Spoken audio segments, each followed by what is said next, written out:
episode of Off the Script number 149, part number 2 for your Christmas Eve, Saturday, December 24th, 2016. I got news on Ty Dillinger. Will he be making his main roster debut at the Royal Rumble at number 10? News on that. Also, Liv Morgan making her main roster debut from Monday Night Raw?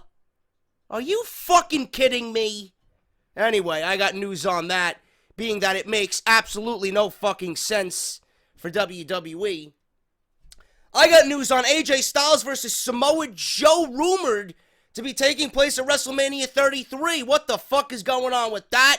Very intriguing information regarding Styles and Samoa Joe. Backstage reasons for WWE delaying the debut of Emmalina, and CM Punk trying to show up Santa Claus by giving away free WWE Championship titles. All this, plus so much more, on Off the Script.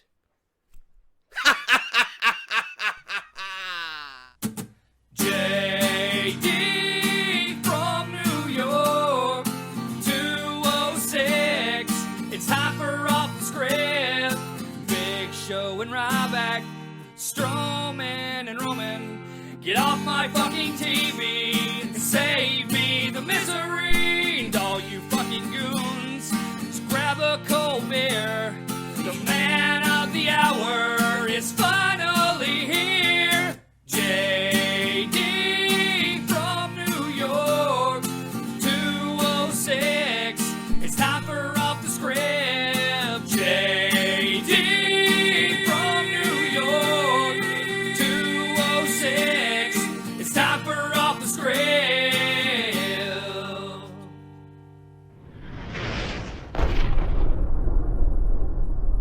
What is going on, guys? JD from New York here. Thank you so much for tuning back into the channel today. Off the Script number 149, part number 2 for your Christmas Eve, December 24th, 2016. Thank you to everybody that showed up to yesterday's video and showed some support. Hopefully, I cleared up everything for you guys. Thank you for being on my side. Thank you for understanding. And thank you for showing your love and support each and every week right here on the channel and on Off the Script. Again, I want to thank everybody. Yesterday, we hit a goal that I wanted to before the new year was up, because YouTube is all fucked up. Things are all fucked up. Algorithms fucked up. We finally hit 70,000 subscribers. Couldn't do it without you guys. And we are only 30,000 subscribers away from that milestone of 100,000. And I can't wait for that to happen, because it'll be a testament for all the man hours, all the hard work, the blood, the sweat, the tears that I put into this channel. And it would be an amazing accomplishment for me to see that silver play button delivered to my house and just hang it up on my wall, man. Just staring at it every day. It's been a fucking grind, and I owe it to you guys, and I can't wait for that day to finally happen. Hopefully it does happen in 2017, sooner rather than later. So thank you guys for the 70,000 subscribers. We're on our way. Hopefully we get to 80 faster than we did 70. Also, I forgot to mention in yesterday's video, please continue to vote on WrestlingRadioAwards.com Show of the Year.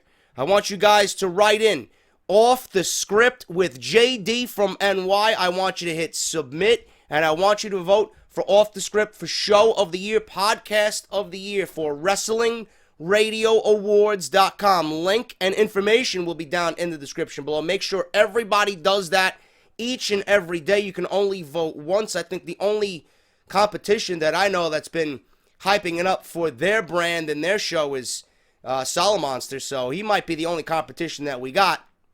But I at least want to give him a run for his money, man. I believe he won it last year. But if we can beat him, man, that would be a fucking honor in itself. I want to show everybody what Team JD is made of. So, WrestlingRadioAwards.com. And in fact, you know, don't go out to these fucking people and brag that their show sucks.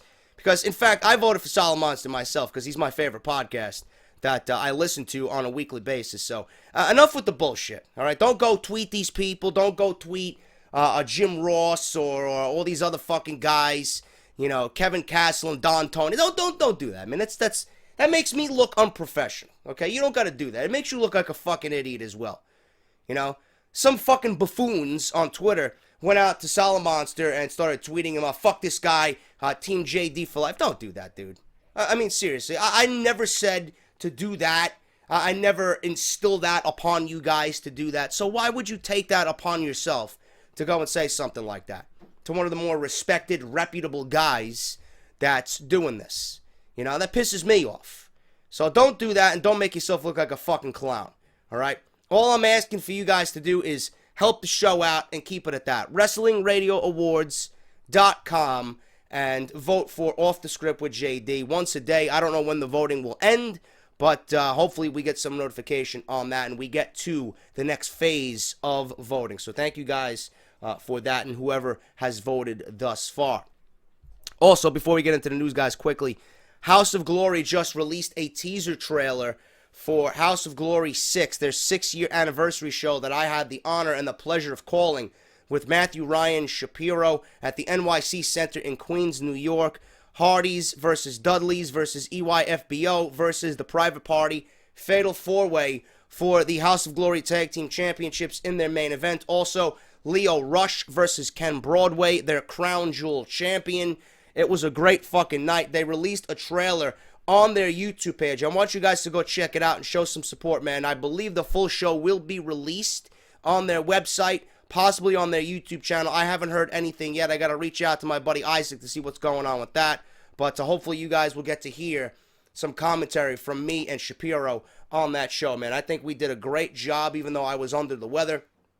And I can't wait to see the final product of it, man. It was an unbelievable, memorable night. And it was Devon Dudley's last match. So, House of Glory Wrestling on YouTube. Make sure you guys go check that out. In fact, I will link you guys in the comment section and in the description for that video. Go check it out. Show some support and tell them that I sent you over there, man. JD from NY.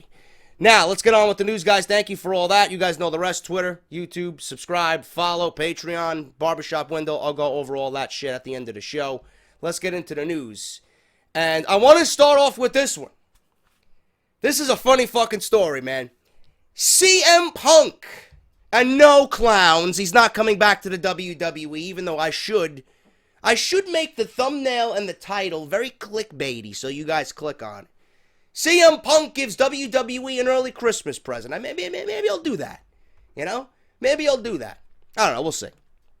But CM Punk gives away WWE Championship belt to former WWE Tag Team Champion. CM Punk was once a WWE Champion.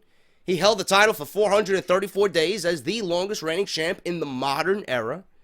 But with almost 3 years having passed since his departure from the company, CM Punk is seemingly still busy burning bridges with WWE. As reports claim, Punk gave away his WWE Championship belt to former WWE Champion, former co-worker, and one of his better friends, Cliff Compton. I don't blame him for giving away the WWE Championship. The belt that Punk held was awful. So I don't blame him for giving it away. It's interesting how Cliff Compton came about this situation. We'll go over that right now. The saga of Punk's departure from WWE began right after Royal Rumble 2014, which I just watched the other day, by the way.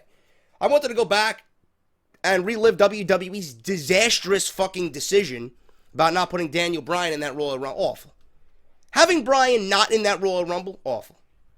What a fucking shit show that was. Batista winning that just sucked the fucking life out of that entire arena.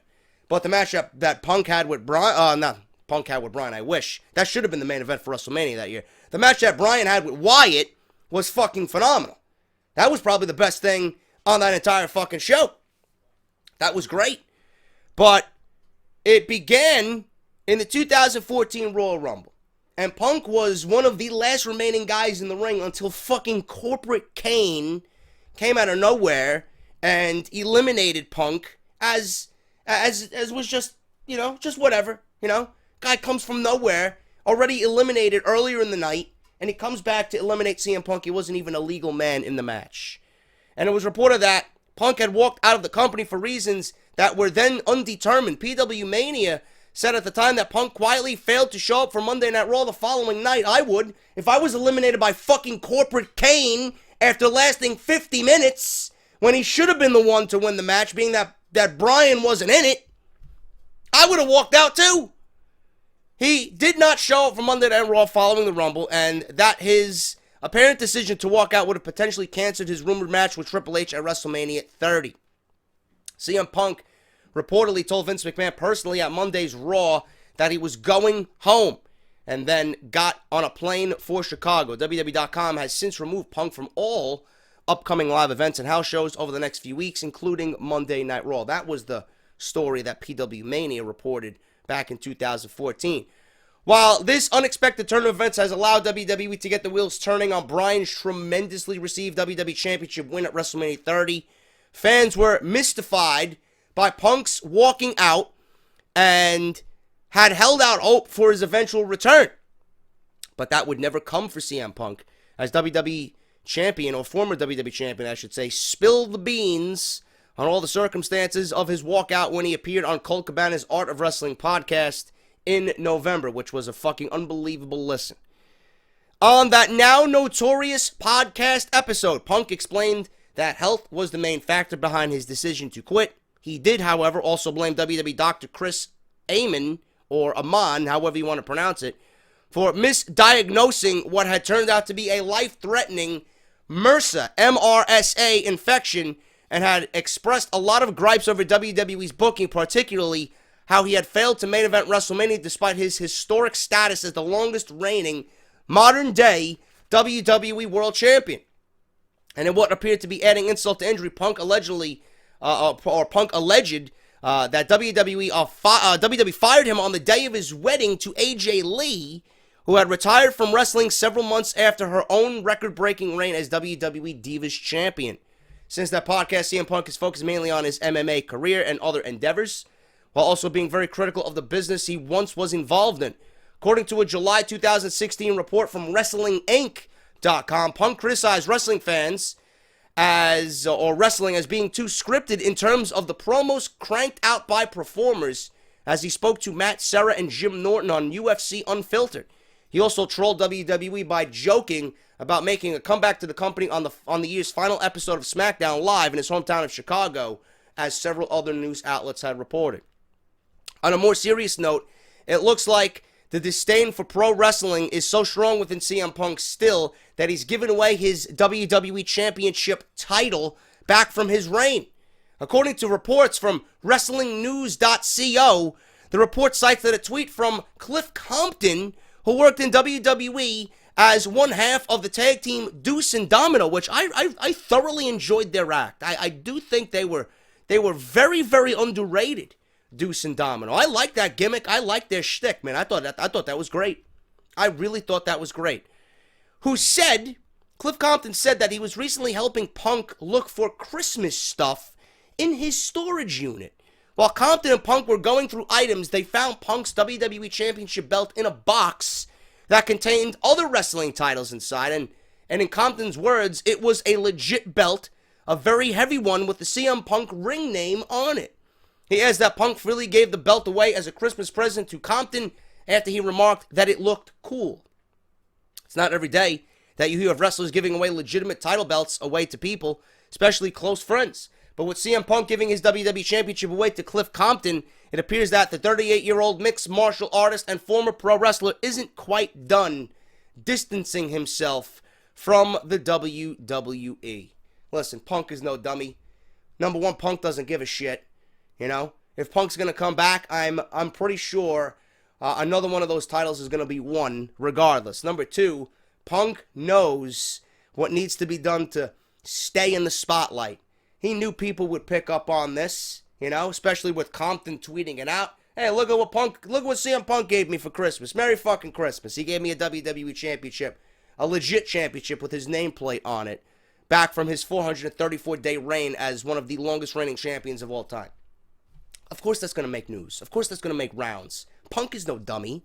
Punk is all about maintaining his presence in the spotlight. He is great at what he does. Just like Conor McGregor in the UFC. He knows how to push people's buttons, and he does it brilliantly. CM Punk trying to fucking outdo Santa Claus here for Christmas, giving away fucking championship belts, but I understand why he gave it away. That fucking belt, that spinner belt was fucking awful. Absolutely fucking disgusting, and one of the worst WWE Championship belts ever. That shit was hideous, but now it's in Cliff Compton's hands, and I'm pretty sure he's gonna fucking mantle it on a wall somewhere, man. That's fucking awesome. I'd love to have maybe I should fucking go to Chicago and offer to help CM Punk move some fucking boxes, man. Maybe he'll give me some other fucking shit that he don't want.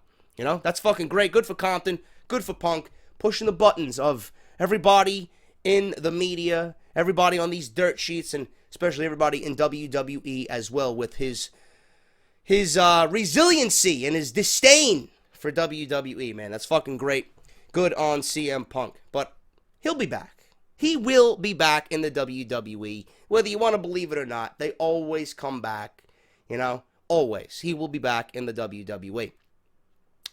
Ty Dillinger to debut during the Royal Rumble at number 10.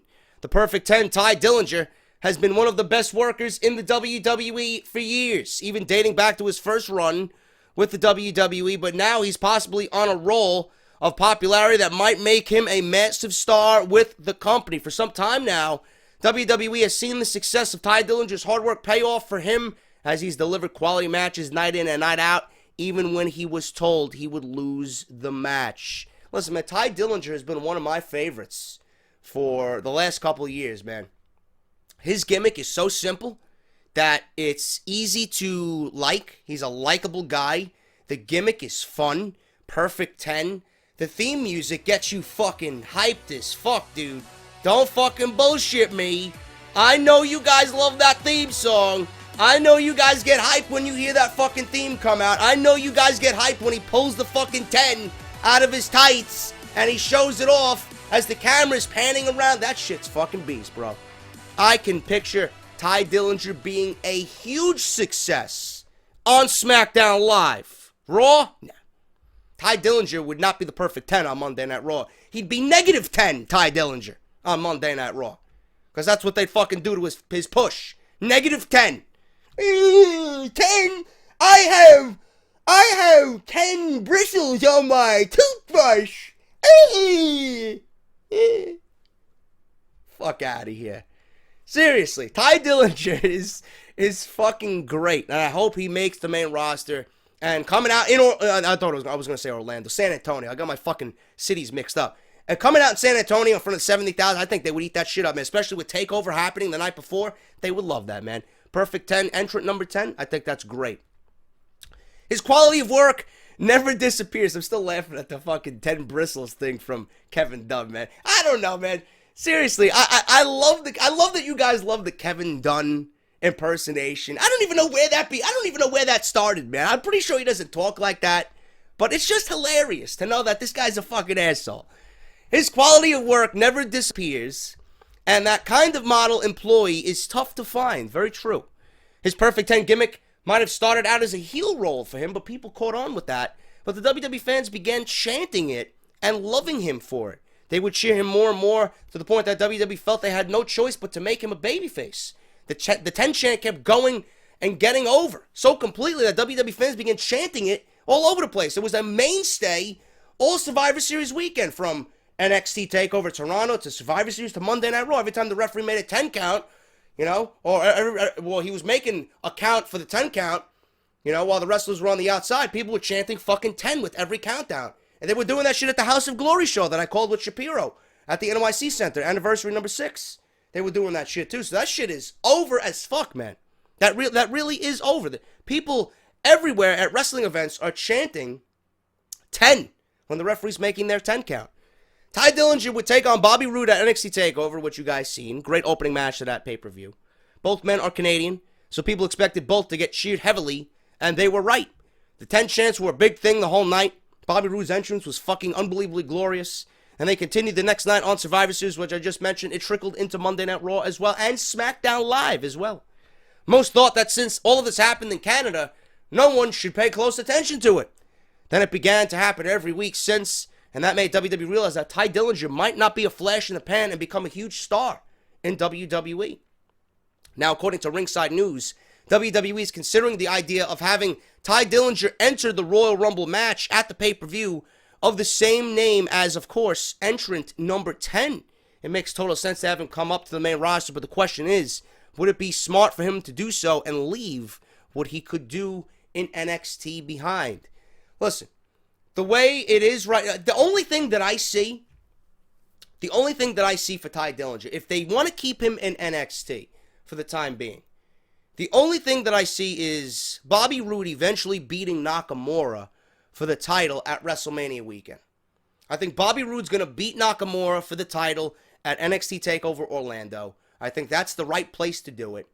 And I think Bobby Roode versus Ty Dillinger would be a great match, to have Roode defend his title against. That would be a great first opponent. And maybe Ty Dillinger wins it at the end of 2017. But I don't know, man. With all of that possible, I don't think that's the way WWE is going to go. I see this guy, especially with the rumor that they might bring him to the main roster. He could always feud with The Miz, man. I think that would be an unbelievable match for The Miz at WrestleMania. I think that would be, I would love to see Ty Dillinger take the Intercontinental Championship off of The Miz in Orlando at WrestleMania. He would be over as fuck, bro. I think that's the way to go. I think keeping Ty Dillinger in NXT to feud with Bobby Roode is a good idea, but to me, that's holding Ty Dillinger back. I think he needs to be on the main roster. I think he needs to debut in the Royal Rumble. I think he needs to be on SmackDown, and I think he needs to go one-on-one with The Miz at WrestleMania for the Intercontinental Championship. That's just my opinion. And the reason why you don't want to keep him in NXT is because Ty Dillinger, he's been down there forever. He's been down in developmental forever. And with WWE looking to replenish NXT, possibility of EC3, possibility of Drew Galloway, possibility of Jay Lethal, possibility of Adam Cole, possibility of Kenny Omega coming into NXT, where's Ty Dillinger going to fit into those world title plans? Nowhere. So you better move him up. If that's where WWE's going, and if they sign even half of those guys that I just mentioned, Ty Dillinger probably won't be winning the NXT Championship. And Bobby Roode is going to have a long list of people vying for that title. And I think that's going to make Bobby Roode's ascent to the main roster a quick one. Because if you're going to bring those guys in, those guys could carry the load themselves for NXT. But I think Ty Dillinger's best route right now is the Rumble, Mania, Miz, IC title. That's just my take on that. WWE does believe in him. They also believe he can develop the chant into something as big as the what chant and the yes chants. That is a huge company. To be in already with Austin and Daniel Bryan. So imagine if it actually works out. People also need to understand that the success could not happen to a much better WWE superstar. Ty Dillinger got over on NXT, not because of the chant alone, but because he was literally the perfect 10 WWE superstar in every way. And he always delivers a great match, and he's got an underlying baby face, goes all out, but always falls short type of mentality. That's easy to get behind, and people will become attracted to that type of superstar on the main roster. And if he's in a storyline with The Miz, who is fucking on fire right now, if you got The Miz putting him down, if you got The Miz cheating, every chance you got to put this guy down, and Dillinger gets one over on him at WrestleMania, imagine what this could do to Ty Dillinger, man. He could be skyrocketed to superstardom, and we can have a perfect Intercontinental Champion. The man can talk, the man can wrestle, not to mention he has a great look that WWE loves to see out of their stars. This not only makes him a fan favorite, but also makes him someone management knows that they can market. While the push to the main roster may seem kind of soon for Ty, I don't think so, but according to this report, yes, they do think so. It must be known that he is 35 years old. You don't look it, and I didn't know that at all. It would be wrong to keep him down on NXT, simply wasting away before he gets a big opportunity. The best thing one can do with Tye Dillinger is let him go to the main roster so that he can succeed at a higher level there. This is especially true at this point due to the chant now starting to take off. If WWE can make him into a star before the chants die out, they may have someone big on their hands. If they don't ride the wave, they could risk losing his momentum, and it could be quite difficult to get it back. All of that said, Tye Dillinger still deserves a WWE call-up anyway. He was originally with WWE under the name of Gavin Spears with the ECW brand. I didn't even remember that. But he was surprisingly let go, and no one truly knew why. It seemed as if the WWE felt he lacked the final piece of the package to make him a true star. When he came back, many felt all he needed was to develop a personality and a gimmick. And he would be great. Now that he has done that, the folks who believed in him have been proven correct. The only worry among some is will he get over with the casual WWE audience the way he does now with the hardcore fans down at NXT? If so, we may literally be looking at the next big thing in Tye Dillinger. I think the best way for Tye Dillinger is exactly what I stated to you. He needs to be on the main roster, and I wish him the most success out of everybody down at NXT, man. I want to see him and Joe. I think it's time for them to be called up. And everything in this report's true. Everything in this report's true. They got something special in Tye Dillinger. It needs to be exposed now. And I think the Royal Rumble is a great starting point for that. Maybe even get him involved in the Rumble with The Miz. And you can build that towards WrestleMania. I like that. We'll see if it happens at the Rumble in San Antonio, Texas, at the Alamo Dome. Liv Morgan making her main roster debut at a WWE Raw holiday event.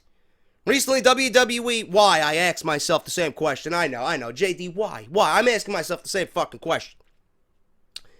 Recently, WWE has been promoting a holiday tour for the duration of the year. On December 28th, Raw will be competing at the Barclays Center in Brooklyn, New York. One of the matches scheduled is an 8-woman tag team match.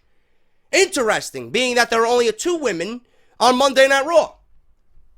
Where the fuck did the other 6 come from? Did they materialize out of nowhere? Did they breed extra women on Monday Night Raw? Seriously. Because the entire division looks like a fucking ghost town. But apparently is going to pit Charlotte, Botch, Emmalina, Nia Jax against Bayley, Sasha, Alicia, and Liv Morgan.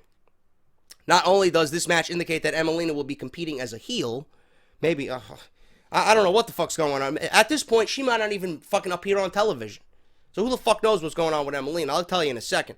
But this will also be the main roster debut for Liv Morgan. And keep in mind, Liv Morgan is dating Enzo Amore from Cass and Enzo there, tag team.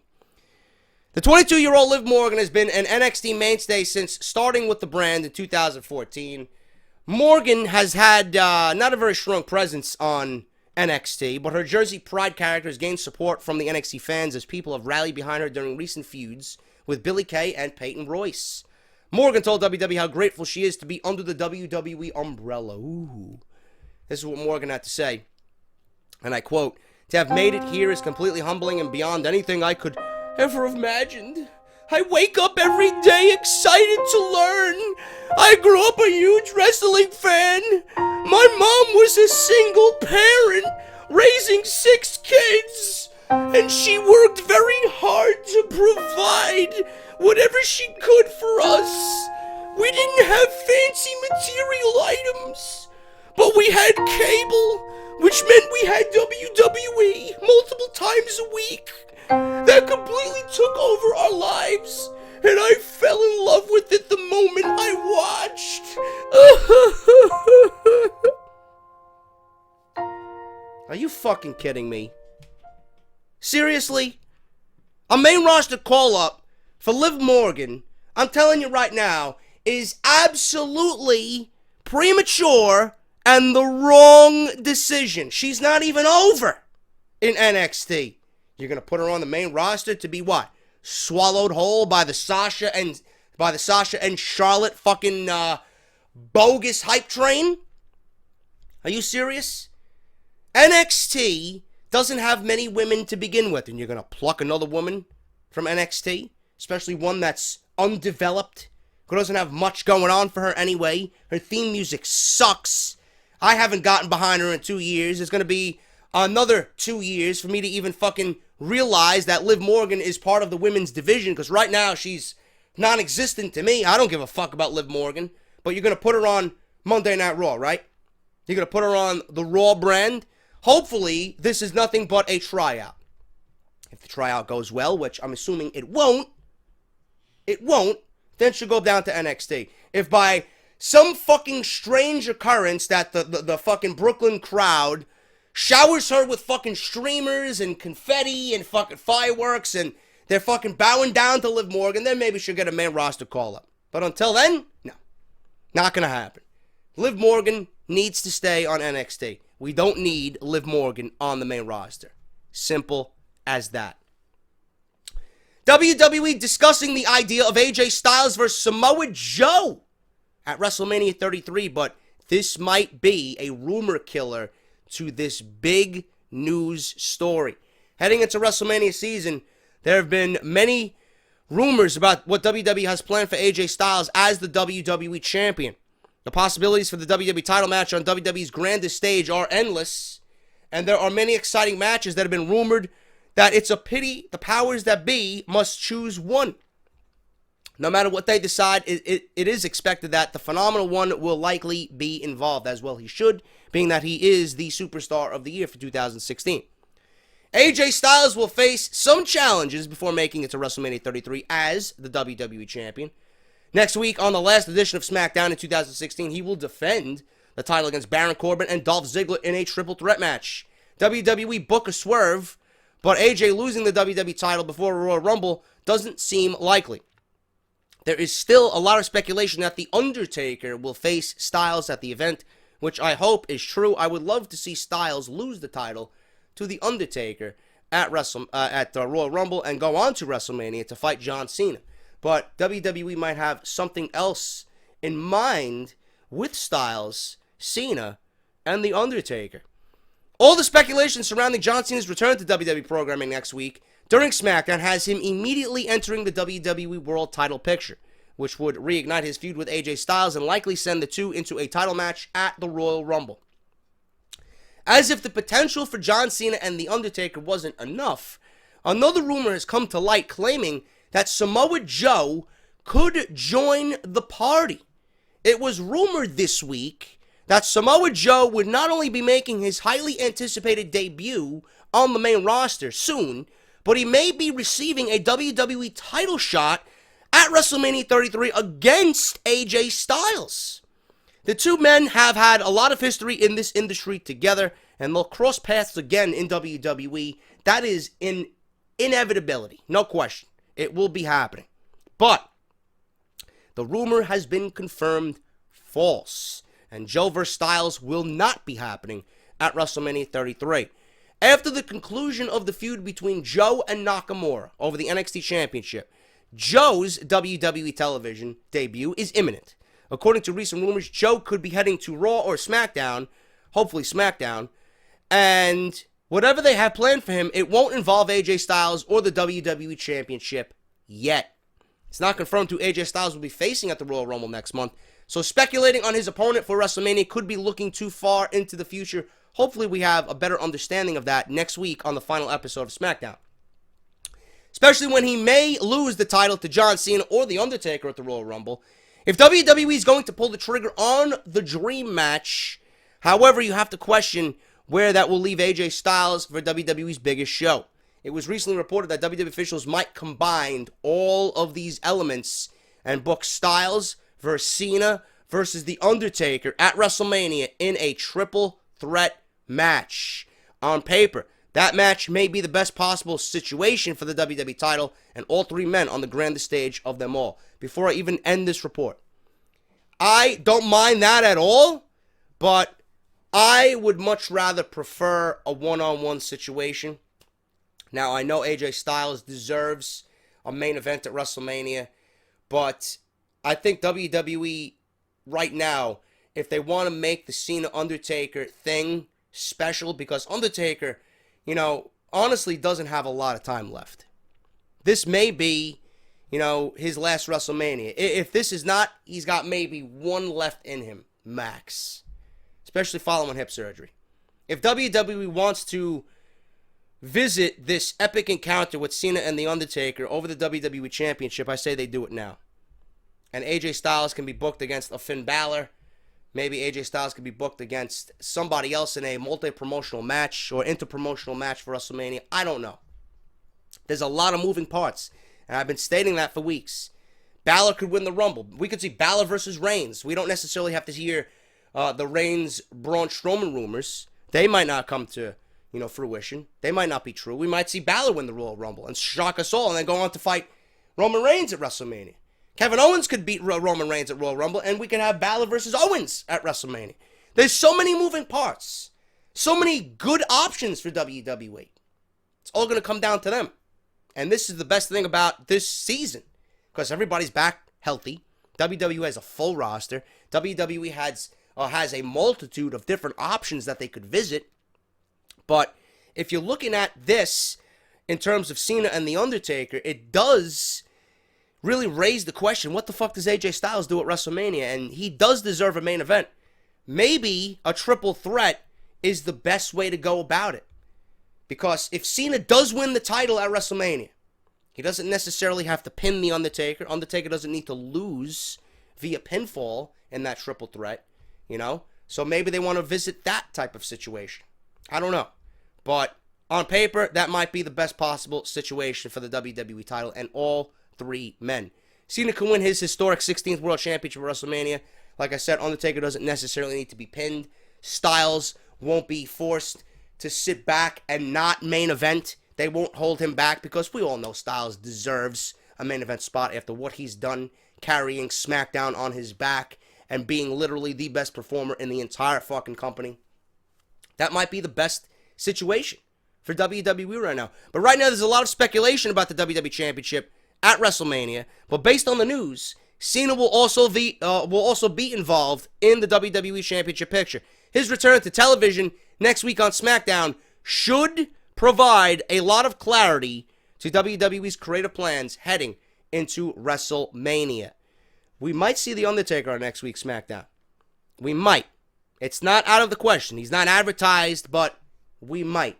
Because he did show up before Survivor Series, and being that it's the last show of the year, WWE is going all out with 3 title matches. John Cena, who's to say they won't add another cherry on top of that cake and put The Undertaker on that show as a surprise guest to confront AJ Styles? Who knows? Or John Cena, who knows? So it's going to be very interesting. All I know is SmackDown Live next week is going to be a can't-miss show. So AJ Styles, Samoa Joe, I am 100% positive that is going to be a thing on SmackDown. I hope. Joe on SmackDown would be the best situation, in my honest opinion. But that would be happening. That will be happening at WrestleMania. That has been confirmed as a false rumor. So it's all about, right now, Styles, Undertaker, and John Cena. We'll find out more on SmackDown Live. Backstage reasons for delaying Emmalina. The WWE Universe has teased, or has been teased, by the return of Emma for months, portraying a new character named Emmalina.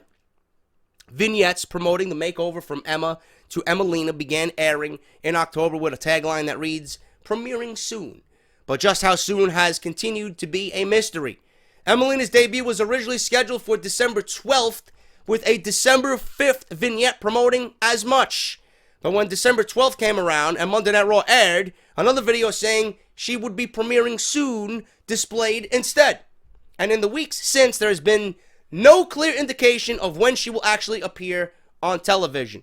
Soon, perhaps, but not soon enough. And Corey Graves is fucking foaming at the mouth for Emmalina to debut. So I can't wait to see his reaction when she finally makes her debut on Monday Night Raw as this new persona. There are several hints as to why WWE officials, it's all probably all Kevin Dunn's fault. Honestly, it's probably all Kevin Dunn's fucking doing. But several hints as to why WWE officials are delaying Emmalina's emergence back on the main roster, with one coming across as quite juvenile.